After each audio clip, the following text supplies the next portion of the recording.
We're going to focus right now on Rogers Center as we bring in our friend Melanie Newman. Before getting into today's matchup, Melanie, any word on George Springer's injury after he goes down in Game 1?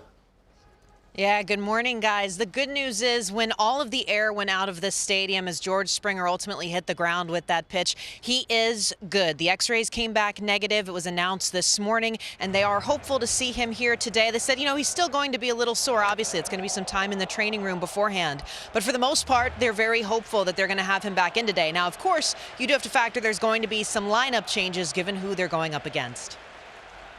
Yeah, there's no doubt about that, because you look at Springer, and obviously he's such a key player come postseason time. Speaking of the postseason, Kevin Gossman has prior postseason experience. What can we expect to see from him today?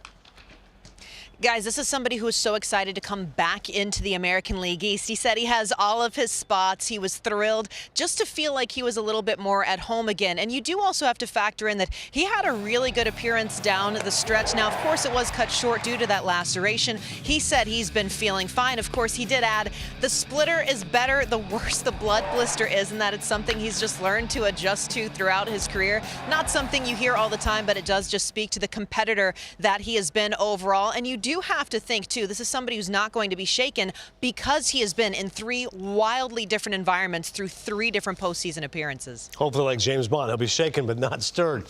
On the other side, Robbie Ray gets a start in Game 2 for the Mariners in the stadium he used to call home. He won a Cy Young by virtue of the fact he pitched so great for the Jays last year. Melanie, how is he feeling about this performance?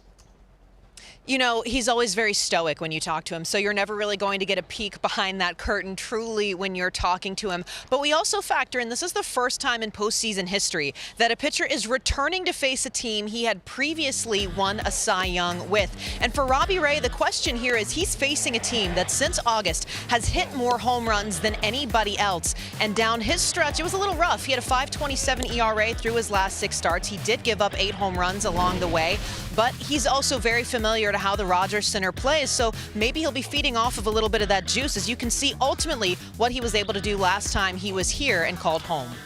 Yeah, the 4 starts in Dunedin, got a few starts in Buffalo, and of course in Toronto, he was awfully special as well. Enjoy the game today, Melanie. Thank you.